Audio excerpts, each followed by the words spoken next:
Hey YouTube, this is Steve from Average Joe's Fantasy Football, and we've got another start and sit video for you guys for the NFL Week 2 matchups that are going to happen. There are 2 Monday night games, so make sure you guys are paying attention to that. And then, of course, the Thursday night game, you've got the Minnesota Vikings versus the Eagles. So there's going to be some really good matchups this week. If you guys haven't already, check out our start and sit video for the quarterback. And of course, check out our waivers if you guys are still trying to grab some players to fill in some injuries, maybe some players that maybe filling some weaknesses. So again, make sure you check out the waivers as well. Now, these are your obvious starts for the running back position. These players should be in your lineup, whether it be the RB2 or RB role. And of course, this is for full PPR and half PPR. If it is anything different, please hit us up in the comments. We'll be able to try to help you guys with those decisions. Now, the first running back I have as a good start this week is Ramondre Stevenson versus the Dolphins. Dolphins allowed over 200 yards on the ground this past Sunday, allowing over 6.5 yards a carry. Stevenson was definitely involved in the passing game. He had 6 receptions, but he wasn't. What was surprising, he wasn't used a lot on the ground. I know they liked Zeke and they wanted to utilize him. I get that aspect, but again, I was kind of surprised how limited he was used on the ground. But I'm not completely shocked. Bill Belichick's known for not really having the true bell cow. I think the last true bell cow, it's been a while. Maroney maybe, Dillon in years past. But Stevenson's still very talented. He's going to have a great opportunity in this game. I can see this changing in the Dolphins matchup. He's going to get a lot of receptions. I can see him getting plenty of work on the ground. And I do really see Zeke getting at least 1 touchdown. I think this Dolphins defense does struggle. This is going to be a game they're going to have to try to keep up with them. So I like Ramondre Stevenson a lot this week. Another running back I like this week is going to be Rachaad White versus the Bears. Talk about a defense that really struggled. They allowed 2 touchdowns to the running back, 1 in the air, 1 on the ground. The Packers last week had their way. They allowed over 100 yards in the air. But I will say this for the Bears. They did keep the Packers down to 3 yards a carry. I think more of it was just for the fact that A.J. Dillon just struggled and Aaron Jones actually did pretty well. With Aaron Jones getting hurt, Dillon had to show up a little bit, so that's a little bit of a skewed number. Rachaad White has not performed well in a lot of these big games, but the fact that he doesn't have a lot of competition, he's really the clear RB1 in this offense. This is a good one for him. I expect him to be a really good RB2. I'm not expecting an RB role type for Rachaad White, but I think he's got a really RB2 status. I think 12 to 14 points is where he should be in this one. Could possibly be more if he gets a nice little touchdown. Now, the last running back I'm going to mention this week is going to be Jamal Williams versus the Panthers. Panthers gave up the most points to running backs last weekend. They gave up a total of 3 touchdowns, 2 on the ground, 1 in the air, allowing 9 receptions to running backs and over 5 yards a carry on 130 yards. This is the perfect game for Jamal Williams to really be set in this one.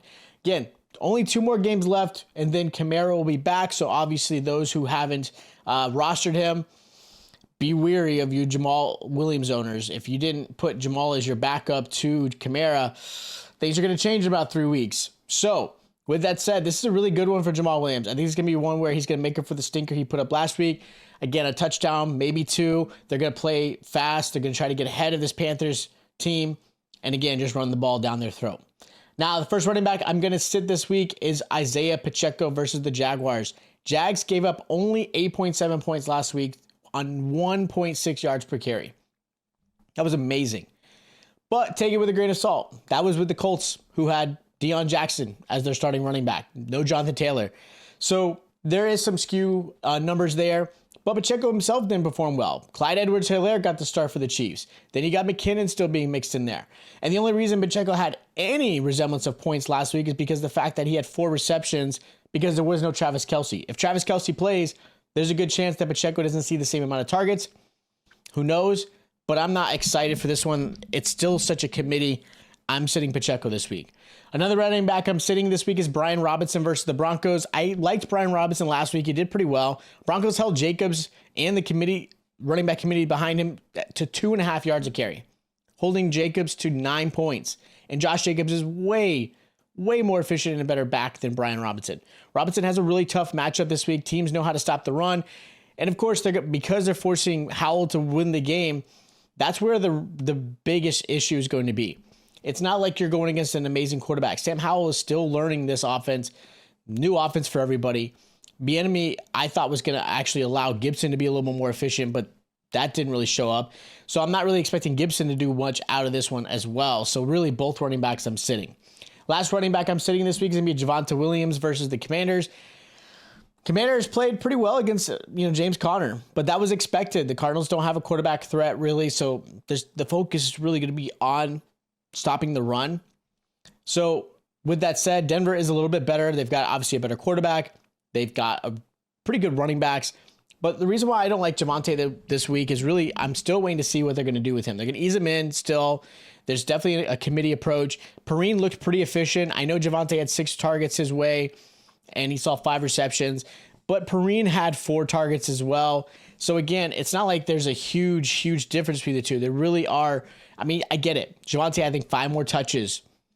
But Perrine looked way more efficient. I don't trust either one yet. I want to see a little bit more out of this offense before I really feel comfortable with Javonte Williams. And Commanders are still a pretty good defense. They've got a great defensive line and some linebackers, so I'm looking at sitting him. Now, my sleeper of the week is Miles Sanders versus the Saints. Saints allowed 5 yards to carry, over 50 receiving yards this past Sunday to the running back. Panthers will need to put the focus on Miles Sanders to really keep the ball, one, in his hands and off of Bryce Young's hands. If they have any chance of beating the Saints this weekend. Sanders should see an increase in targets as well. So I think this is going to be a 12 to 15 point game for him. A nice little, I guess, hey, I'm here type of thing for Miles Sanders. I really thought he was going to have a little bit more last week. I didn't expect him to do well, but I think this is a really good matchup for him. I like him a lot this week. So those are my start, sits, and sleepers for the running back for week 2. If you guys, again, haven't already, check out our quarterback start and sit. Stay tuned. Make sure you guys have the subscription. Hit those notification bell because we will be dropping, obviously, a wide receiver and tight end. If you guys aren't, make sure you guys are following our Twitter as well. We'll be updating injuries and other fun stuff there. Just to get you guys ready, go hit us up in the DMs there. Or, of course, always hit us up in the comments. That's where we're here to try to help you guys out with your lineups. And, of course, trade questions. I've already started to get people asking for trades because a lot of people overreacting to week 1. So make sure you guys are asking us down in the comments. Again, don't forget, subscribe, like, and I'll check you guys out next time.